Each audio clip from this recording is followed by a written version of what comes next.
The advice and opinions expressed by Dr. Granpeesheh and her guests are meant solely as suggestion and should not be in any way construed as child-specific advice.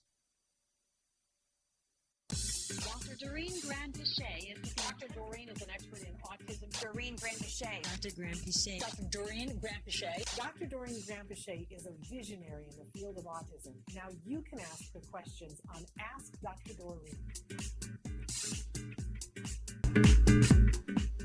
Good morning and welcome to Ask Dr. Doreen. Good morning. Good morning to Dr. Doreen Granpeesheh. We're so thrilled to be here with you. It's good to be here. I'm glad we made it in this flood. I was just going to say it was a little crazy on my commute for a minute. We're downpour here in Los Angeles, and that's not our normal. No, nobody knows what to do when it rains like this in California. It's very funny. But can I tell you, I didn't live in California when I was a kid, but my favorite song, my grandmother did at one point, and my favorite song was "It Doesn't Rain in Southern California, It Pours." That's what's happening this morning. Anyway, we are here with the fabulous Dr. Doreen Granpeesheh, who is a true expert in the field of autism. I believe the expert, and I have opportunity to hear lots of experts, but I'm always excited to come home to you. Thank you so much. That's just always a fun thing You're for so me. kind. She's been working in this field for well over 40 years. I hate telling on you because no one would have any idea that you've been in this field this long. Okay. You're wearing it well. About my oldest daughter is 30 now.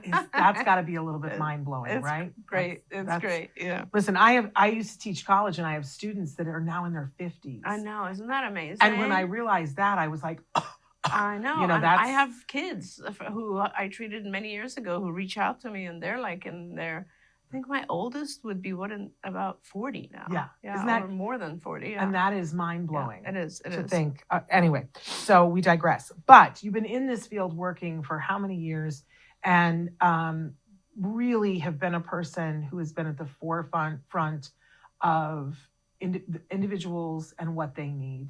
But also taking care of the people around that individual, the family needs. But you just have been an advocate for all of those people tirelessly. I hope so. You really have. Thank you. I was at the TACA conference this last weekend and talking to so many people, and I was thrilled that CARD had a booth there, and they had a big sign that said, "Ask us about medically enhanced ABA." Great. And boy, the conversations that we were having with people, they were so excited. That's right. And for families who'd been in this for a while, they were like, "Oh, it's because Dr. Granpeesheh, she has always been somebody who has been saying this, but she was kind of out there outstanding in her field alone." Yeah. You know? Oh, yeah. Our field took a really long time to accept that there's a biology to every child. Yeah. Yes, but they are accepting it now, and that is in no small part, in fact, largely because of things that you have done. You don't toot your horn about it, and I thought, I should be tooting your horn more about it. But you gave a grant, you did an endowment to make sure that there is a speaker at each and every ABA conference now that talks about those kinds of things. And we have had some really amazing people speak. Yeah. And it year. is making a difference. Yes. I see that when I'm talking to BCBAs. They're much more interested and less afraid than they used to be. I'm so glad. That's wonderful. You know who's coming? The coming ABA is Lonnie Zweigenbaum. Oh, amazing researcher. Amazing. Well, and you made that happen, literally, because you did the endowment for it. So anyway, we are here, you guys. We're live right now. Today is a very rainy, what is it? Is it the 13th? I think it's the 15th. I don't think it's the 15th. 14th. It's the 14th. Right in the middle. There we go. We're somewhere between, but it's the 14th of October. We're getting ready for the All Ghouls Gala. We are really kicking it in high gear right now, getting ready. That's happening on the 25th. This benefits an amazing charity that you also started, Autism Care Today. You want to take just a second and tell them what Autism Care Today ACT, we call it, what it does? Sure. When we started it, and I'm not actually sure if there are any other organizations right now, charities who fund only family services. And when we started it, I know we were unique in that sense because there were a lot of charities that funded research but we only fund services and treatments and equipment, I should say. So the funds are up to $5,000 per family, and we really mainly fund things like iPads for kids who need them for communication, fencing around the house for safety, other safety equipment if necessary. Let's see, what are the things? Oh, co-pays for ABA therapies, payments for labs, medical labs, anything that would really be useful, I would say, for a $5,000 grant. And a person can apply twice to different grant cycles and get more, but each time we try to share what we've raised. And All Ghouls Gala is our main fundraising event in the year, and we are very, very hopeful that you all will help us raise funds. We all volunteer, so there's really no paid staff for ACT right now, and we're just volunteering our time. And this is a very fun event. It's, of course, is costume Halloween. And we expect somewhere between 300 and 400 people. There's entertainment, there's live music, there's a DJ, there's live music, there's open bar, and lots of very, very good food, costume contests, all kinds of good stuff. So if you're in the Los Angeles area, please buy a ticket and come. And if you're not, please maybe buy a ticket for someone else who is, or donate. Yeah, we've got a short video we want to show you, and they're literally, when you go to the page, you can buy a ticket for yourself, but it says, would you like to buy a ticket for someone in the autism community? And you can donate that ticket for them. And I do have a list of people who have said, if you get a ticket, I would love to come. So there's where you need to go. It's a very kind of a long thing, but act-today.org/all-ghouls-gala. But Chris has a video that he himself has put together that we're going to show. Then we'll come back and we'll tell you all the places that you could be watching us and commenting. And we'll get started with today's topic, which is treating autism based on individual needs. But obviously we will take other questions. And I have a question written in from a dad that I specifically said we would cover today. Great. So take a look at this and we'll be right back. 1 in 31 children in America have an autism spectrum disorder diagnosis. Early and intense therapies have been proven to be effective, yet most children go without due to financial restraints. Autism Care Today fills a necessary gap by providing assistance for these children today to ensure they have a better tomorrow. Since 2005, Autism Care Today has distributed more than $2 million in grants to families with autism. Areas of support include co-pays for necessary therapies, biomedical testing, assistive technologies such as an iPad, safety equipment such as fencing, social skills groups, and many more. This year, ACT Today's annual fundraising event, All Ghouls Gala, will take place on the 25th of October in Woodland Hills. There will be food, drinks, dancing, and a silent auction. Don't miss out on this opportunity to support a wonderful organization. Scan the QR code to get tickets to the All Ghouls Gala and join us in making a difference in the life of a child with autism. There you go. A great reason to donate, but also a great party. You saw just a couple of clips of an actual party. It's a really good time. Anybody who's been will tell you it really is the party of the season. It's a lot of fun. So absolutely love it. I also want to say that at the party, we give an award called the Lending Your Voice Award. Yes. And that's meant to go to a person or an entity or an organization that has really made it possible for more people in the world to understand individuals on the spectrum. And what they have going on. So we have 2 honorees this year that we're really proud of. One is Chelsea Darnell, and Chelsea's been on the show many times. She's a young woman who is a mover and a shaker. I get emotional because she was so young when she started doing things, but one of the first notable things that she did, she's an actress and a voiceover actress and was doing that. But during the pandemic, she started a social club called Movie Chat at the Ed Asner Family Center. And for a lot of adults, it was their only social interaction. It was online. They would assign a movie or two earlier in the week, and then they would get together during the time to talk about it. And it became a springboard to talk about anything. She was able during the pandemic to get all kinds of celebrities to come that were in the movies to chat with them. And it was free during the pandemic. And it's still going. She has turned that over to somebody else because she's now the social skills director at the Ed Asner Family Center, but she's also one of the associate casting directors at Love on the Spectrum. And Chelsea has also made videos. She made a video this last year that really went viral and got the attention of the world. And it was just about people on the spectrum talking about what they love. What's their thing that they really love? And it was just a beautiful video. So we're honoring Chelsea, which is a wonderful thing. But then we are also honoring the show, the entire show, Love on the Spectrum.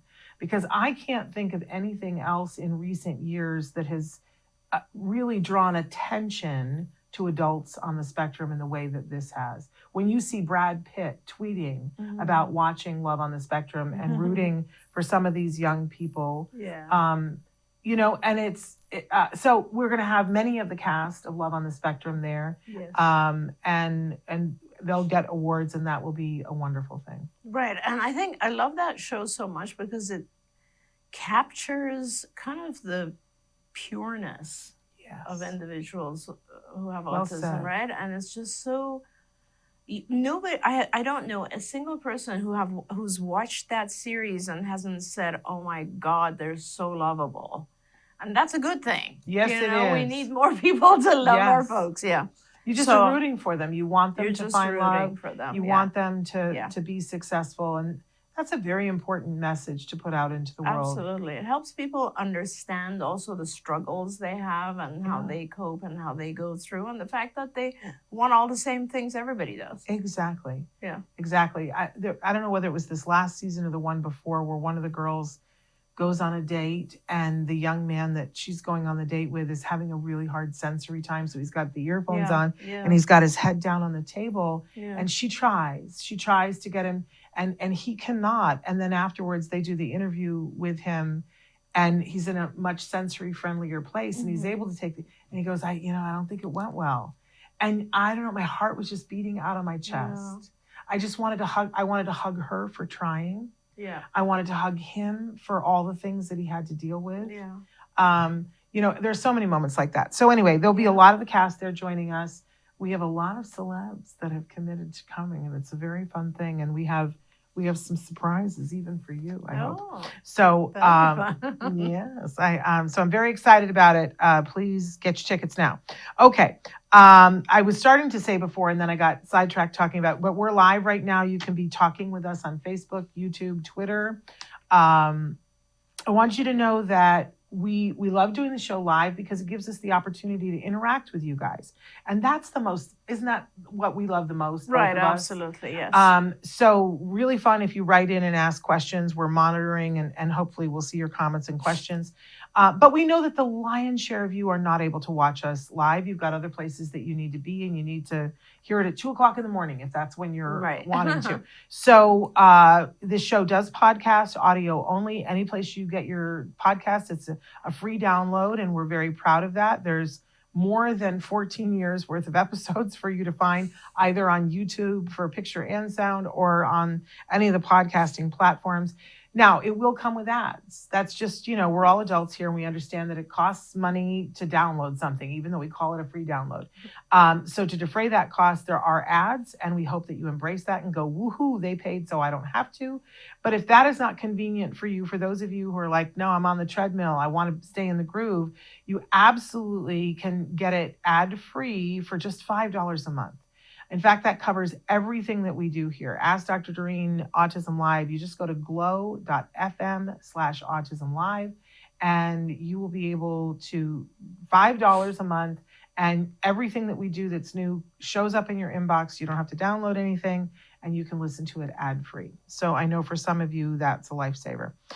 All right. But we'd love to hear your questions. You can also write into me. My email is shannon@autism-live.com.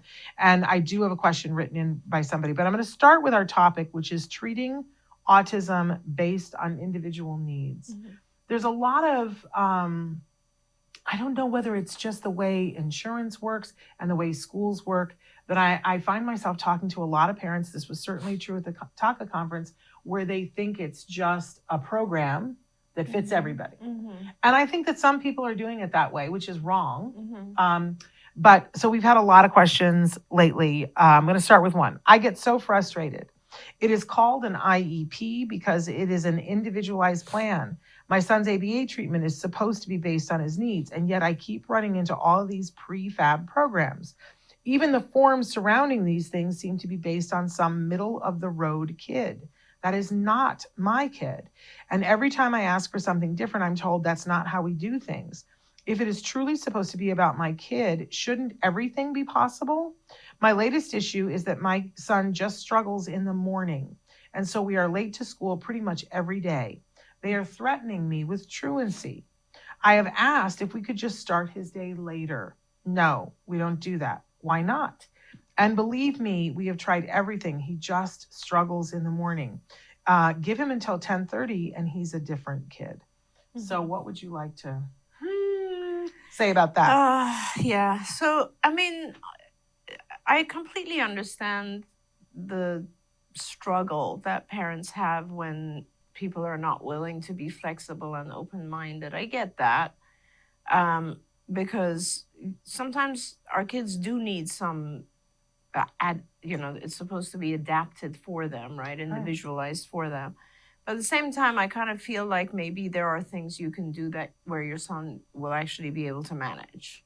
And I just want to throw those out there, and forgive me if no, that's not the case, and your child really does need that extra time. I understand that, of course, but maybe you can try these things. So one thing is, what can we do to start a little bit earlier? I don't know when he sleeps. I'm not sure when he wakes up. Is it possible to sleep a little bit earlier, wake up a little bit earlier so that you have a little bit more time in the morning? That's first thing. Second thing is, there are a lot of things, like figure out exactly what the issue is in the morning. Like a lot of times our kids, it's one thing if the child just needs a longer period of time, let's say for each activity. Some kids are just very slow in the morning, and that's understandable. But if it's things like, he has a hard time wearing the clothes he's supposed to, what can we do to help accelerate that? Can we give him a picture schedule? Can we lay out the stuff the day before? Can we practice it more? Can we do certain things to get those activities to be a little bit more fluent and faster? Because remember, despite being annoyed or frustrated, I should say, with the school, which I completely understand, you're not the only person. Like, let me tell you, most parents have these frustrations.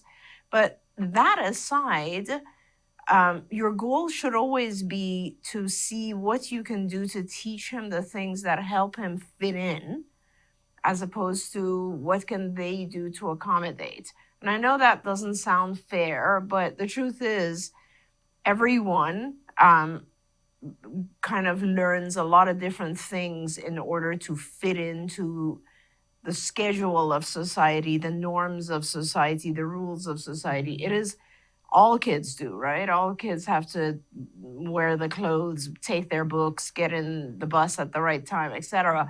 And it's just harder for our kids. Yeah. So if we make accommodations, we should only really make them when everything else has been tried, when our child just cannot fit in. And I say that with complete respect for your child, but because I want your child to fit in, because I want all of our kids to be part of society.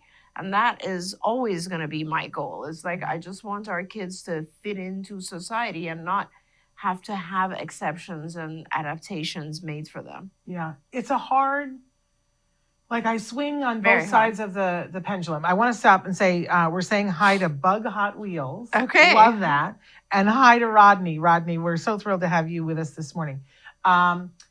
but you know, as a parent and as a former teacher, I swing both sides of this pendulum. Yes. And I know people write in all the time and say, why do our kids have to fit in? Why don't these kids try to meet them at least part of the way? Right, and I right. completely agree with that. But how's that working for us? Right. Right. And, you know, I have been the person who saw my son when he was like 10 years old laying in a friend's, in her Yeah. foyer area, flat out laying, sobbing, saying, what do I have to do to get those kids to play with me? Yeah. And he was at the point where he had enough language that he could say that that's what was Yeah. wrong. Yeah. Right? Years before, he just would have been tantruming and I wouldn't have known that that's what it was. And as a parent, you know, your heart goes, ugh. Yeah. Like I wanted to go in and say to those kids, what's wrong with you? Yeah. Like play with him. Yep. And I did go to my friends and say, you need to talk to your child and get them. And they were like, well, I don't know what to do. Well, yeah, I mean, You know? and they're kids too, right? I mean, Right. like there are other kids, and it's very hard. And I think like I said, I think our goal should always be, let's teach as much as we can.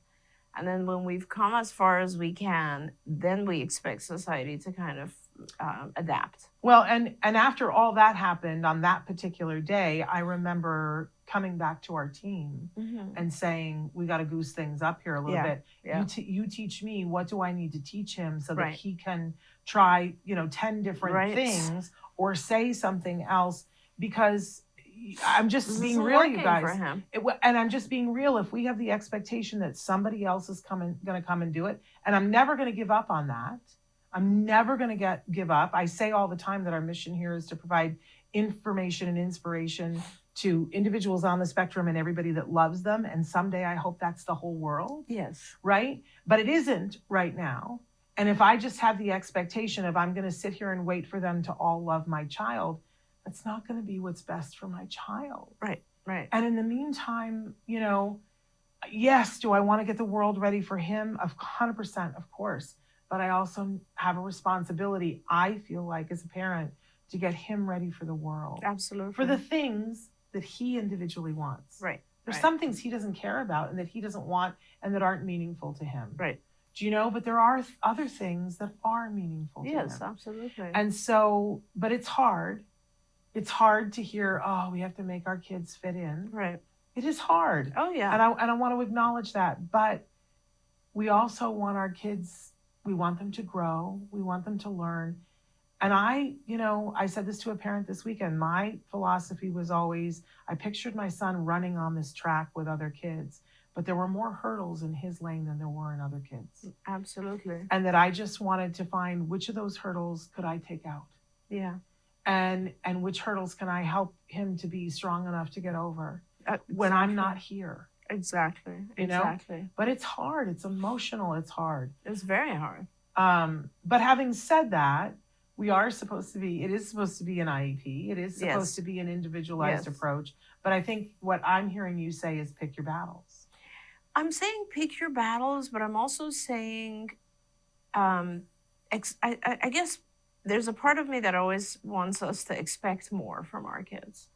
And it's I don't know how to, like, so as parents, we tend to just have this, obviously, it's like an innate thing where we want to take care of our child, right? And we as parents, we Yes. want to take care of our children, obviously. And when I see parents who are doing everything they can to take care of their children, I love it. And I'm so just in awe of how loving they are. But at the same time, I see that it is taking away the child's ability to do more. I don't know how to say that. We're getting in their way. You're getting in their way in a very inadvertent way, right? And you're not intending to get in their We mean way. well. But like I just see so often, I've seen this for years and years, our kids can do so much more. Yeah. And that's why whenever any parent says to me, it starts with, my child just can't. Yeah. I always ask like, are you sure? Have we Right. done everything we can to teach them Yeah. that thing? And so for me, accommodation and individualized has more to do with the teaching technique than it does with changing the world. It's hard to Got it. explain that. So because like let's say, an example of that would be like, can a child actually select their clothing that's appropriate to the weather? Right. Well, obviously when a child starts out, they're not able to do that. But a lot of typically developing kids aren't able to do that either, Yes. and they learn it. Yeah. And sometimes with our kids, we just think they can't learn it, so we never go all out to teach it. Yes. Or we don't know the right techniques to teach it. Yes. And we give up because the usual techniques don't work, So there's accommodation and individualization. I think if we can take those concepts and apply it to how we teach, how we prompt, how we model, how we reward, all of that, and get our child to the point where they master those skills, it's better for our child than it is for the environment to modify to meet where our child is now. So I kind of feel like what I'm saying is, if this is where we're supposed to meet, why not let's try to push our child past that, because the next environment they're in, the next piece of the world when outside of school, when you're not there, they're going to get closer to being able to join that. Yeah. You know what I mean? That's kind of where I'm coming from. And I've had I've been a beneficiary of you calling me out sometimes. Just pushing. And saying to me, he can do that. He can do that. Yeah. And I also had Temple Grandin doing that too, and saying, I wasn't letting him go to the men's room on his own. And we were in a restaurant, and Temple Grandin was like, that stops right here. And she gave him instructions, and she's like, you go to the men's room. And it was hilarious. I wish we'd videotaped that. But it's hard. Sometimes we don't notice that we're doing it. I know that's true of me. That there are times when I think that my whole job is to make things easier for him, which is not my job. Yes. And you have been trained to protect him. Yeah, of course. And being able to go the other way and let him go free is just the opposite of what you've been taught. Yeah. It's hard. It's very hard. Because I was doing pottery there for a really long time, and one of the things I learned with the pottery is that you start with your hands very firmly on the clay, but you have to take your hands off very slowly, or it goes cattywampus. And I kept saying, that's what parenting is, taking your hands very slowly off the clay. I'm not good at it. I'm working it. Anyway, okay, I want to get to what this parent had written in, and it's kind of long. I recently watched a video about a 13-year-old putting foreign objects in his ear. My son has the same problem. The ENT doctor said he has no ear infection or allergies. I tried using headphones and a soft helmet to cover his ears, but he still managed to put the object in his ear. We keep going to the hospital. He needs to be sedated to have the objects removed. If you have any other ideas, please let me know. Well, we wrote back several times. And one of the things that he identified is he's only putting it in the right ear. And I asked a bunch of questions, but they said that he said they've examined his ear in the OR, said that there's no signs of infections or allergies. I think he's doing it on the right side since he's right-handed.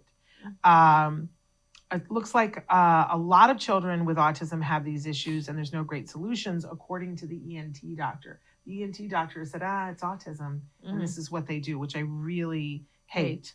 Again, said that there was no sign of infection. And they live in New Mexico, but other than that, I'm not going to identify them. Any ideas? Putting objects in your ear is not extremely common, but it does happen. I have had kids do that. The only thing I could think of at this point is if you've had a full check and you're sure that there's no infection or allergy, is that he's trying to modify the sound that's coming in, right? So in other words, I don't know if he's had an audiogram, if you have looked to see how these objects are modifying. I mean, think about it. The object that we put in our ears, Q-tips, Q-tips or plugs, earplugs, right? Yes, we put in plugs in order to change sound that's coming in. Yeah. So if it's not something like irritability or itching or so on and so forth, then possibly he's doing that in order to Interesting. modify the sound that is coming in, the way he's hearing. So my first question would be, have you tested his hearing? Is it equal on the right side to the left side? Check his hearing. If he's trying, I mean, just trying to figure out the cause of this, Yeah. right? Like, why is he doing this? Now, because once you find out the cause of it, there's a possibility that we can actually give him some other solution. Yeah. So he doesn't, like, maybe you give him an earplug, which is something he can put in his ear, but it can also be removed. Yeah. You know what I mean? So that would be my number one thing is, hey, he needs to have something in his ear. Make sure it's something that can easily be removed, Yeah. as opposed to small objects that go all the way in. You know Right. what I mean? So that's one thing. The second thing is just teaching him that like to not put small objects in his ears. Mhm. And I think, as I said, the easiest way to do that is to teach to replace it with something that is actually appropriate to be put in the ear, Mhm. like those earplugs or even earbuds, if Yeah. you know. And that's actually kind of a cool thing if you could do that. I just thought about that. If he likes music, Mhm. it would be good. So what you do is you replace, right? So you block him putting the small object. And I want to back up for a minute. So a lot of times parents think that things can be taught on the go, Yeah. and that's not the case. Like, we don't teach things as it's happening. You teach things, you practice things, right? You teach them in a way where the child learns before it's actually happening in real life. So you have to set a time every day or a few times every day where you practice this. And what you will be practicing is you will place all the objects that he tends to put in his ear, and you will prevent him from taking those. Let him go for it, but then Yeah. take it away and replace it with a very benign thing, like those what are those plastic earplugs, Uh-huh. right? Or earbuds, which would be very cool because then he can hear music, which in Yeah. itself is reinforcing. So you're kind of taking something away and giving him something else that's even more fun. But I think the best way to do this is obviously blocking and replacing. Yeah. And that's that's a very different issue than why is it happening. Yeah. The what you've been seeking, why is it happening, and we still don't know. Right. But nevertheless, we do need to stop him putting things in his ear that are not supposed to go in the ear. Yeah. So let's stop that and replace it with something that potentially is harmless, that he could do that is harmless. I love that. There's a new line of, there's actually 4 different types of these new earplugs that are designed for people who have sensory issues. There you go. Yeah. And Yeah. like one of them is called Toms. There's another one that's called Flare. I don't know what they're all called, but they all have some sort of a tube with packing around it. And it's meant to give you the opportunity to continue hearing, but it deadens a certain decibel. There you sound. go. Wow. And Amazing. we've featured them the last couple of years, different ones in the toy guide. And they're very, I know people who like one as opposed to the other. I know I bought 2 of them to see what my son and I would both, he didn't care for either one of them, Right. but he's not as sound sensitive as I am. Right. Right. But I've taken them when I've gone to big things before to help me sort of Handle it. mitigate. I Great, wished I'd had them great. at the Tonka thing. I mean, You there just are reminded me. so many kids that have sound sensitivity, Mhm. and people. I guess it's a harder thing to recognize when your child has sound sensitivity, but that is a very common thing. Yeah.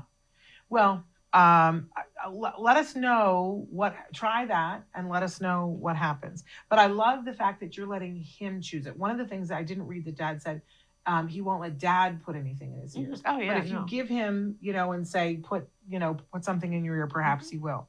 And then let's see what happens. Okay. Somebody else had written in and said, I've heard about subtypes of autism. I would love to know how that is changing how kids are being treated. I wish that kids were being treated based on their subtype. That would be a fantastic thing. So let's talk about this. This will take a little while to talk about.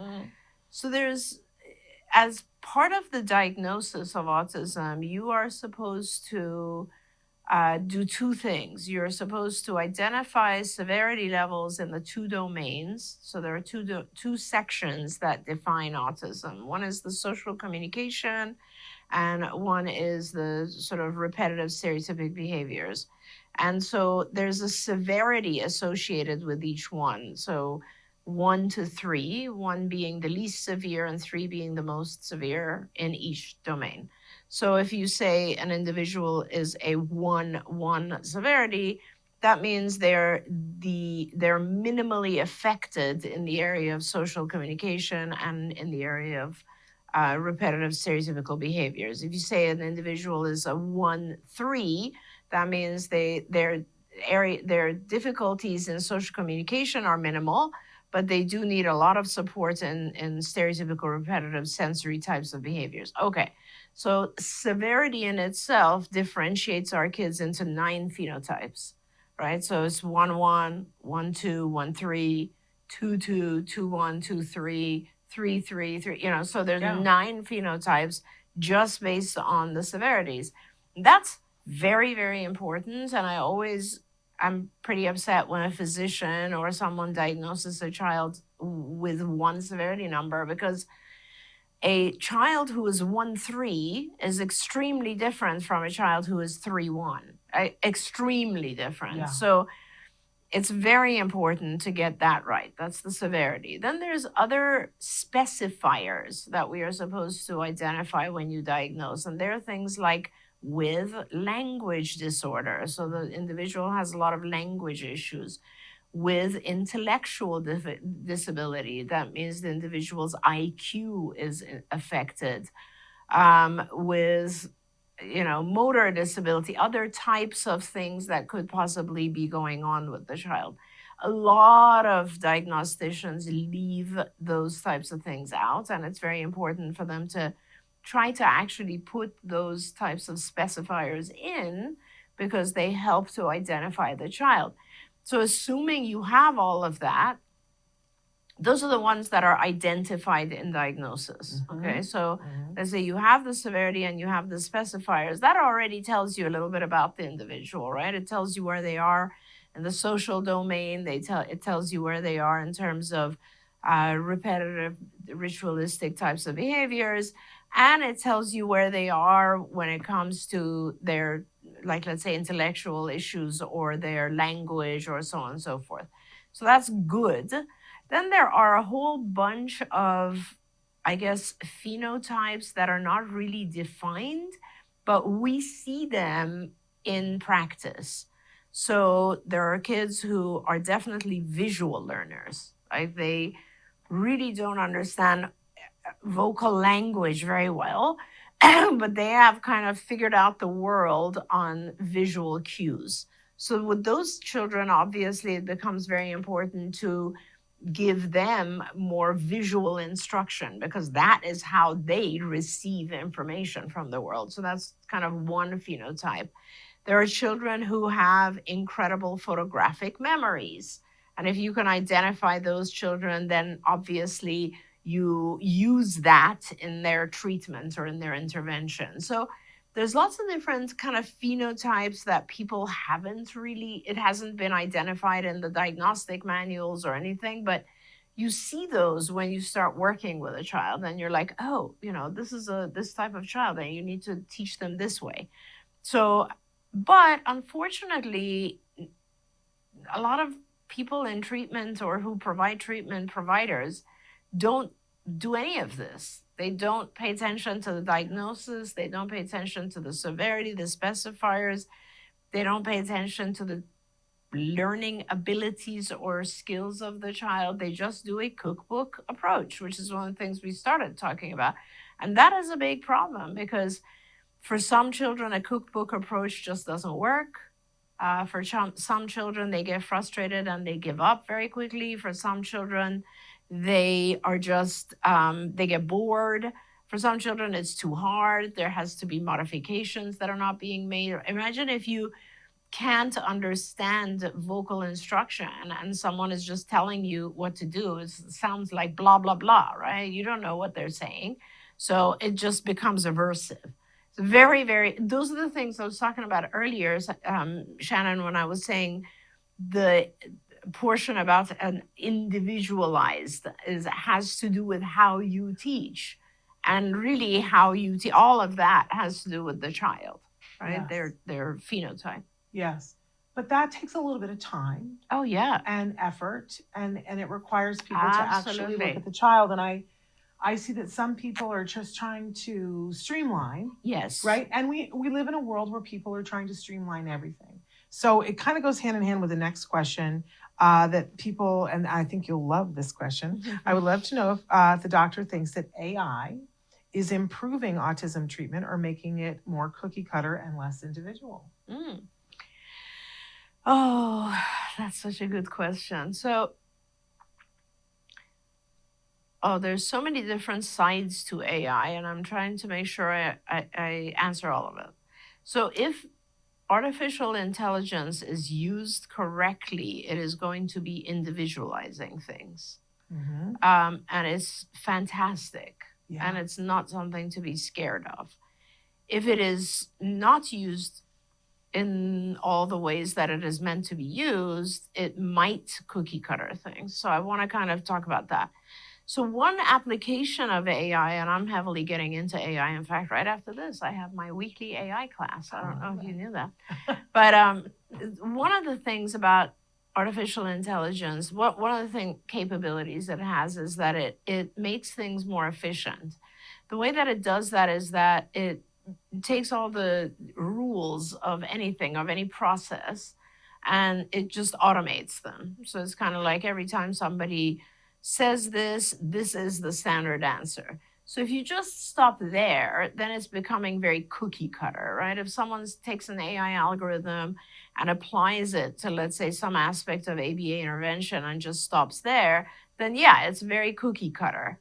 But the second amazing thing that AI is able to do is that it learns about the individual. Over time, it learns that, oh, this person has their own quirks, this person has their own abilities, their own disabilities, their own etc. And then it takes those procedures and processes and workflows and modifies them. So all in all, I would say AI absolutely has the ability to individualize things better. I am really, really interested in AI. I'm very, very interested in, I was reading the other day, one of the applications, something I want to talk to Chris about actually, is that I want to build a bot, and people are starting to do this, like a chat bot. ChatGPT is kind of like a bot, right? It's someone that we talk to and we ask questions of and so on. And so I want to see if, and to some extent, a lot of people have said that, these open AI algorithms like ChatGPT can be a friend. And I really want to see if it's possible to build a bot that can have an interaction with a child and start to teach them things.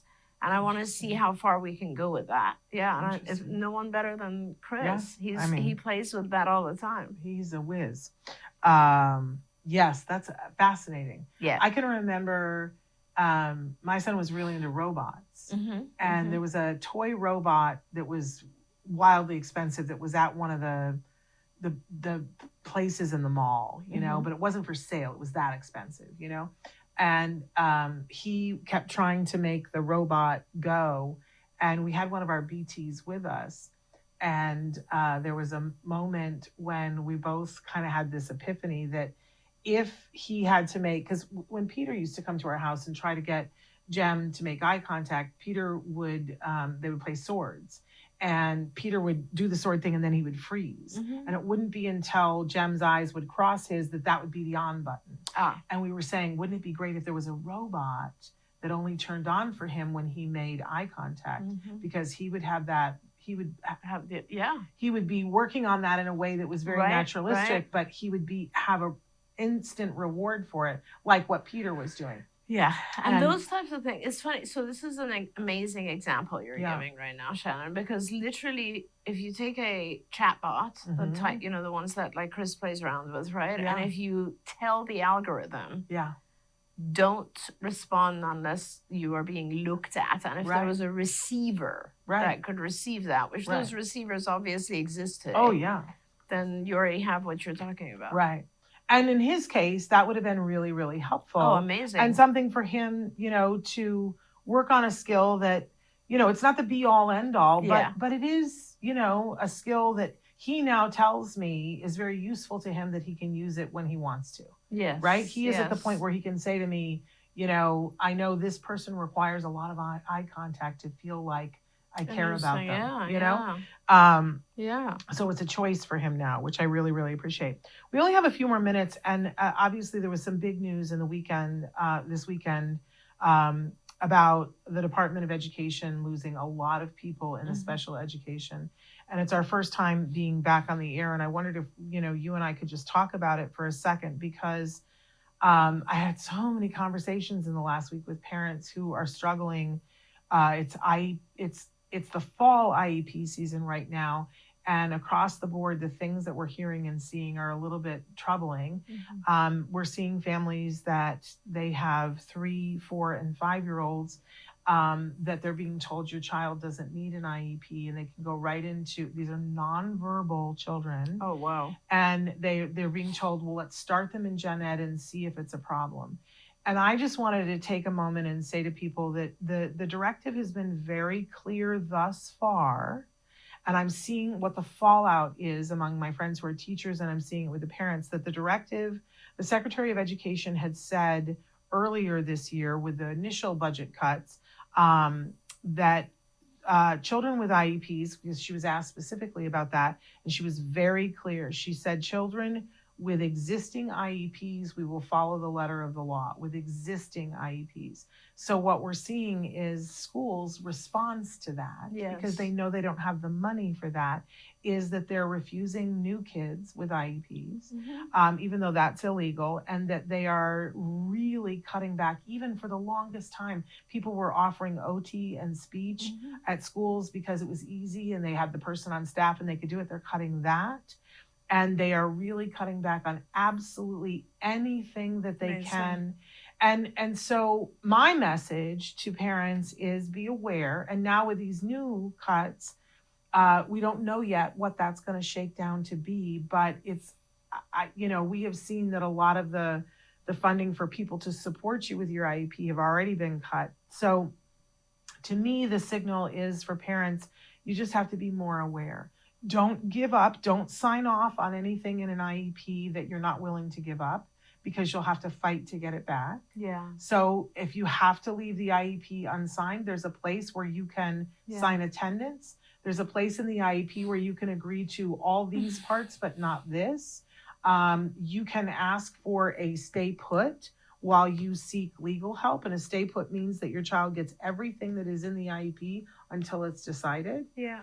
But for parents whose kiddos don't yet have an IEP and they're just starting the school system and they're telling them, your child, we don't have an IEP for your child. Yeah. It's a much harder thing. Yeah, it is very, very difficult. And I think along with that, Shannon, is that parents also, there's still a lot of parents who don't realize that they should depend somewhat also on healthcare. Like, I think that parents, as parents, we think our kids get to a certain age and then the rest of whatever they need to learn should be part of their education system. And unfortunately, that's not the case here. And there is a lot of the funding for the help that your child needs should really also be part of your health insurance. And there's a lot of people who don't realize that there is that funding, honestly, whether it's through commercial health insurance or through Medicaid, that funding also does exist. And so when your school comes short, not that I'm obviously you should also fight and try to keep your IEP and get the things that you want in your IEP. But the harder that gets, don't forget, you also have some support on your health insurance side. That's a great point, and it leads me to say there's a whole other part of this that we really should talk about. that legally the school has to offer your child a program starting at 3 if they have been discovered to have a diagnosis. Right. But what parents don't seem to know is that that's completely optional, that you are not required to take that program at all. Right. And especially in the state that I'm hearing these programs are in with very little funding, especially, as a former teacher and as a parent, but I want to hear from you but I always say to parents, does your child have the ability to communicate and advocate for themselves? And do they have basic social skills? And if the answer is on either of those things, if your child is not yet 6, I'm saying no, don't put your child in school right now. Yeah. If you have the option to be doing a good quality ABA program, that's where I believe your child needs to be. And that's someone who's been in the classroom. But for you as a doctor and a clinician looking at kids, what criteria do you have about when a child's ready to start school? Oh, well, I mean, I'll be honest. My criteria are total opposite of where things go. Like, I really strongly feel you should be doing as much ABA as you can before you even engage with school. Yeah. So like whether your child's, definitely not at 3. Yeah. I would be looking more like 6, as you said, like when you kind of start to deal with mandates and so on. I wouldn't, because the way I look at it is that ABA it's one-to-one. And it's teaching your child everything they need. And school is at best 1 to 20, 1 to 30 in some cases. Yeah. And it is not teaching your child everything your child needs. It's teaching a curriculum that is meant for everyone. Yeah. So the core, I guess the real stuff that your child learns in school is going to be tiny in contrast to what they can learn when someone is teaching them one-to-one all the things they need. Like, it's just black and white to me. So what I always used to tell parents is use those early years as best as you can. Let's teach your child everything your child can learn in the first 5 to 6 years, right? Yeah. And then gradually let's integrate into school, and let's start gradually taking those things and teaching your child how to use them in school. And, it's a very gradual process. So that's kind of, for me, how it should be. Yeah. But I mean, things have changed so much, Anna. Like, that barely ever happens anymore. Well, because the school is so convincing. Yeah. And they say to the parents, no, you need to come here. And they make you feel like you're a bad parent if you say no. Yep. And that was always happening. That was always happening, you guys. But it continues to happen, and it is not lightened up in any way, shape, or form. For them, that is funding that they would not have gotten otherwise if your child is going there from 3, 4, and 5. And they have the capacity to take as many children as they can possibly take. If they need to add trailers, they'll add them. So it's just a moneymaker for them. I hate to be that way about it, because I think there are some good people in the schools who, once the child comes to them, they want to educate them. Yes. But you ask any educator of a preschool program, and they will tell you, I don't really know what to do with kids on the spectrum. They will tell you that. They don't. Yeah. Right? They're good people, but they've not had any training. They don't have support. Mm-hmm. And I always say to parents now, it's like somebody is offering you a 92 Ford Pinto, right? Or somebody's offering you a Lexus with all the bells and whistles. Yes. And you get to choose up until your child's 6th birthday. You're not answerable to anybody. Right. You get to choose whatever you want. Do you want the 94 Pinto with all the miles on it? Right. That's the wheels are falling off? Or do you want to put your child in the Lexus with all the bells and wheels? Yeah. It's up to you. And you know what a lot of parents will say to me is that I'm afraid that my child will be isolated and that they won't get socialized if they don't go to school. And what I say to them is, so if your child has inadequate language, so that's either no language or some language, just not the same as peers, etc. And if you throw them in the middle of a group of other kids, what makes you think that they will just jump in and be fully successful as opposed to feeling even more isolated and not being able to mingle because they can't keep up? They can't understand. So the goal of doing a lot of initial one-to-one ABA is really to teach them all those things Yeah. so that when they are integrated, they're able to really take advantage of that social environment better. Yeah. I want to make sure we say thank you, Chris, for reminding me. We're saying hello to Helen. Helen, we're so thrilled that you're with us. And Mike, Riding with Mike, we're so glad that you're here with us as well. It is a very, the other thing that, since we're talking about it, is when your child is age 6 and they have to be registered to go to school. Right. Now you get to choose, do you want to go to private school? Do you want to homeschool? Do you want to go to public school? That's true. Whatever you want to do, you get to choose, but they have to be registered at the local school. But your child, it is written, I've been sharing the law with everybody this last week. The law states very clearly that your child has to go to school. We've already mentioned the word truancy in this program. And if your child doesn't come to school, you're eligible for truancy, and that is punishable by prison time and fines for the parent. And parents and school will, really get in your head, and parents go, well, I can't take them out of school to do ABA. But if you look very closely at the law, it says that your child can be excused without penalty for, and it lists a bunch of things. Now, it used to say for medically necessary appointments. And then we had a bunch of schools who said, well, ABA doesn't qualify for a medically necessary appointment. And I don't know who it was in Sacramento who said, well, let's make it clear so that we don't have to be dealing with this. And they wrote in specifically for behavioral health. Great. It specifically says that now. And yet there's one lady, I hope she's watching, in a school in the Mid-Valley of California that is making it her business to make everybody's life miserable and saying, we don't do that at our school district. We've shown her the code. She says, we don't do that here. And so the Department of Education has your number now.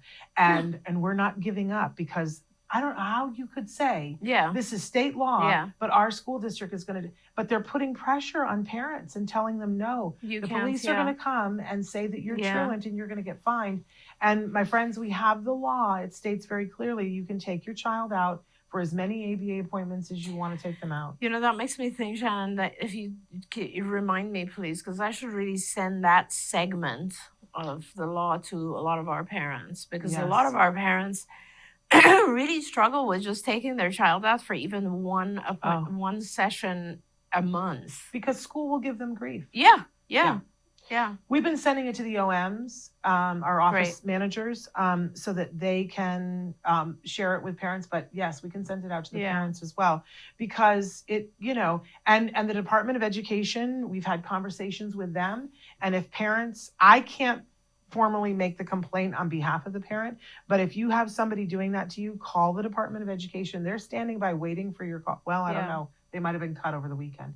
I don't know, but you should still call them. It is the law, and tell them, this is what my school is saying. And they have said, oh, we're prepared to talk to these schools and tell them which way is which. So anyway, we stand, we fight, we do what we can on any given day. And I will say to you, when there's a will, there's a way. Absolutely. It's just very hard. Parents are already fighting so many different fronts. Yes. I would say land war in Asia. Yeah. It is. But I also come to you from a place of having survived it. And I tell you, it's worth it. Mm-hmm. It's just so worth it. All right. Well, we're really out of time here, but I wanted to take just a second to thank you. Thank you so much. Always lovely to be here. It's always exciting for me.